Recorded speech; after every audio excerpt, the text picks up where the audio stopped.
Bonjour, j'espère que tout va bien et que votre semaine se passe comme vous le voulez.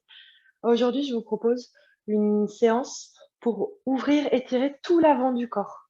Dans notre vie en général et en particulier pendant ces périodes de fête, on passe beaucoup de temps à table, beaucoup de temps en famille ou avec d'autres gens, on est beaucoup assis. On peut aussi avoir à prendre le train, à faire de longs trajets en voiture, donc on est souvent assis et tout l'avant du corps a tendance à se raccourcir. Donc cette séance va permettre d'étirer, de renforcer les muscles à l'avant du corps. Donc pour ça, on va commencer debout dans Tadasana. Posture de la montagne. Alors, collez les jambes l'une à l'autre. Si c'est possible, collez les pieds l'un à l'autre. Étalez bien les pieds, les orteils dans le sol. Enfoncez les talons, et même tous les pieds, mais depuis les talons, dans le tapis, comme si vous vouliez faire un trou avec vos pieds dans le tapis. Étirez montez les rotules vers le plafond grâce aux muscles des cuisses. Donc les quadriceps, les muscles des cuisses, on les tire vers le plafond. Redressez le dos, étirez la nuque, repoussez le plafond avec le sommet du crâne et étirez les bras de part et d'autre du corps. Prenez une longue inspiration, une longue expiration. Faites attention à ce que le bas du dos, la chair des fesses, le coccyx aille vers le sol. Inspirez. Étirez-vous, grandissez-vous, expirez, roulez les trapèzes, les épaules, la chair des fessiers vers le sol. Encore une respiration.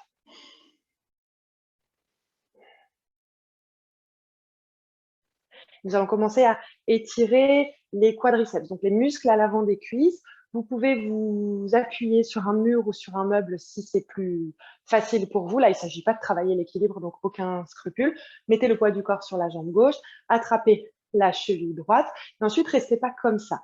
Essayez d'amener le talon le plus près possible de la fesse, de coller les cuisses l'une à l'autre et de reculer le genou droit pour que les deux genoux restent alignés.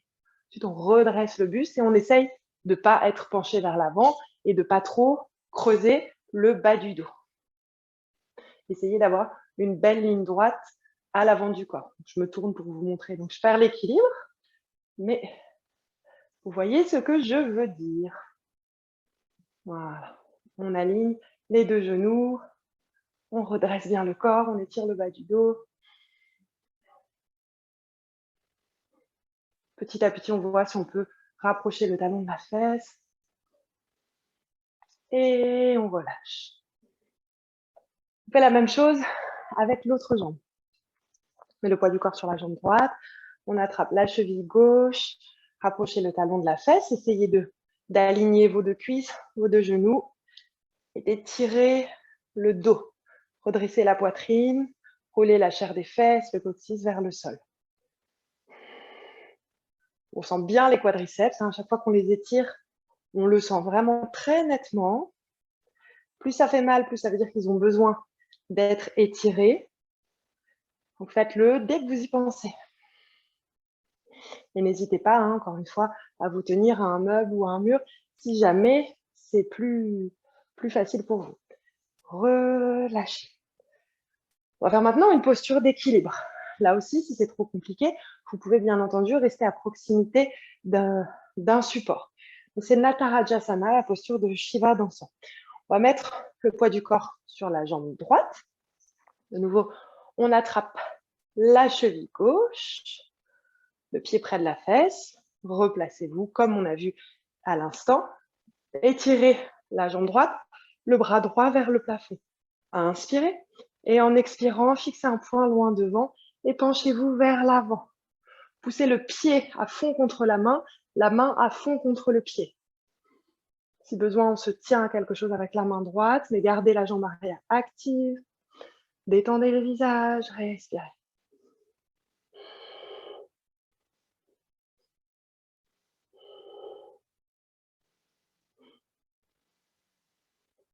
Revenez, inspirez, redressez-vous. Expirez, relâchez le pied. De l'autre côté, on met le poids du corps sur la jambe gauche. On attrape la cheville droite. On se stabilise, on se place. On inspire, on étire le bras gauche vers le plafond. On expire, on se penche vers l'avant. Et on essaye de pousser le pied loin de la fesse, contre la main contre le pied.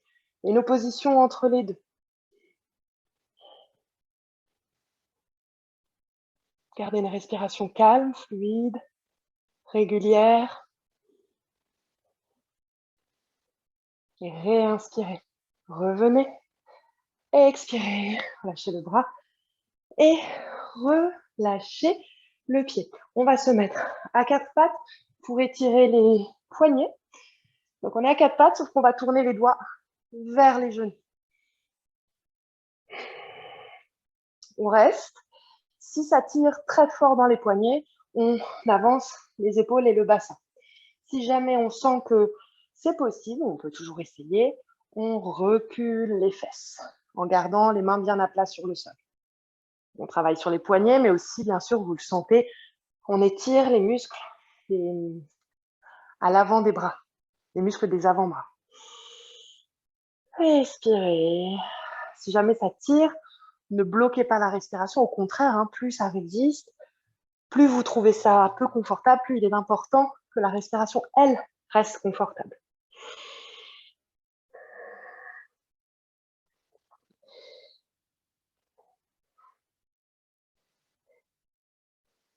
Puis on s'arrête. Mettez-vous en tailleur ou, si possible, asseyez-vous juste sur les talons et fermez les poings sans serrer et moulinez.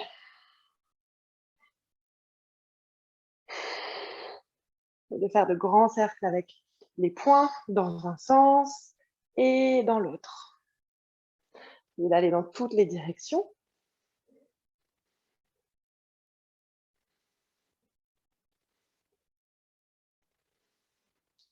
On s'arrête et on va s'allonger sur le dos pour Setu Bandhasana. On s'allonge sur le dos, les jambes pliées, les pieds à plat, les pieds et les genoux écartés de la largeur des hanches. Repoussez les épaules vers les fesses, repoussez les fesses vers les talons et mettez les bras à plat, les mains à plat, le long du corps. Rentrez le menton.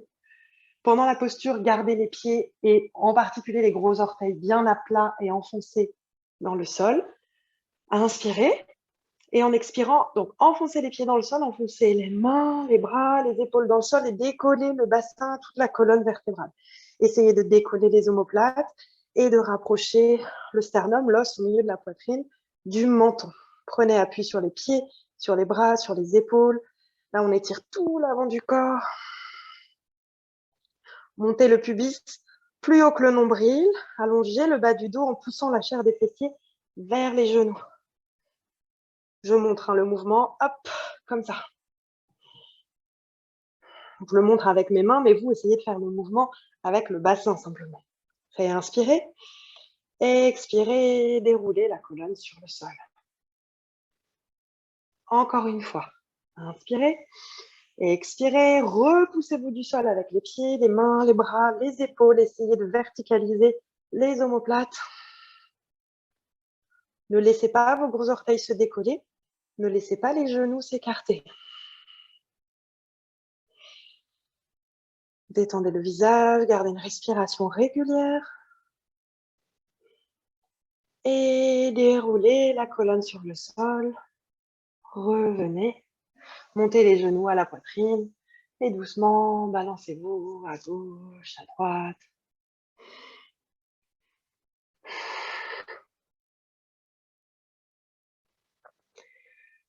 On va pratiquer maintenant Urdhva Dhanurasana.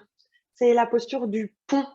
Donc, si vous la connaissez, que vous savez que vous pouvez la faire, on y va. Si vous la connaissez et que vous savez que vous ne pouvez pas la faire, refaites Setu Bandhasana, la posture qu'on vient de pratiquer ensemble. Si vous n'êtes pas sûr, regardez. Et si vous ne l'avez jamais faite, peut-être que c'est bien d'attendre qu'on se voit en cours pour pouvoir la pratiquer ensemble. Donc, si vous faites Setu Bandhasana, allez-y. Si vous faites Urdhva Dhanurasana, posez les mains de part et d'autre de la tête, assez proche de la tête, et les coudes parallèles. Ne laissez pas les coudes s'écarter. On veut garder les pouces en contact avec le sol. Les pieds parallèles, bien à plat dans le sol. On va inspirer. En expirant, on pousse dans les mains, on pose la tête sur le tapis. On réinspire et en expirant, on pousse dans les mains, on pousse dans les pieds et on va dans le pont. Respirez, restez. Vous reviendrez quand vous en aurez besoin, mais avant de vous effondrer, essayez de revenir avec contrôle et la santé. Évidemment, les cuisses qui s'allongent, mais aussi en particulier le ventre. toute la partie frontale du buste. Et pour revenir, on plie les bras doucement, on pose l'arrière de la tête. Moi, j'aime bien décoller les talons, je trouve ça plus confortable, mais faites comme vous voulez. Ensuite, déroulez lentement la colonne vertébrale et ramenez les bras de chaque côté du corps.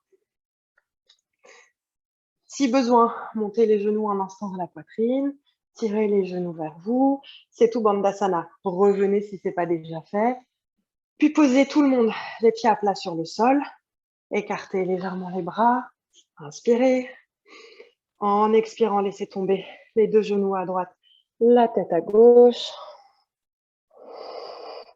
Essayez de relâcher le corps dans la posture. Dans la torsion, ayez une respiration fluide, consciente, calme, régulière, comme toujours. Puis inspirez, revenez sur le dos. Expirez, laissez tomber les deux jambes à gauche et la tête à droite. Confortable, agréable. Et si jamais c'est pas confortable, changez la hauteur des pieds, la hauteur des genoux. Trouvez un moyen pour que la posture ne soit pas juste une posture telle que décrite dans un livre de yoga, mais une posture qui convient à votre corps aujourd'hui. Sentez-vous libre. Vous êtes votre meilleur prof de yoga. Écoutez ce que le corps a à vous dire et expirez. Puis revenez sur le dos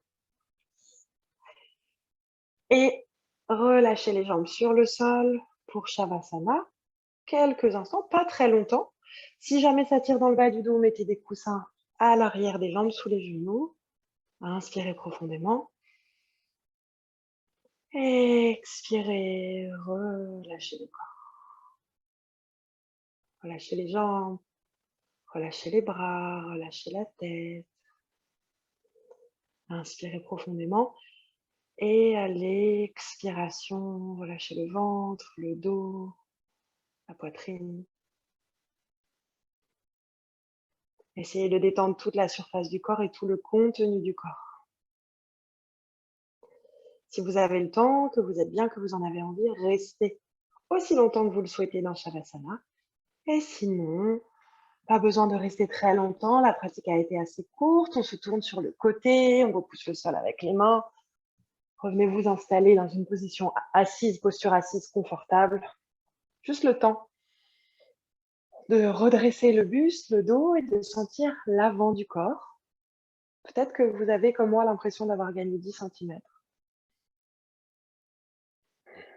Merci beaucoup et à demain pour une nouvelle pratique. Bonne journée.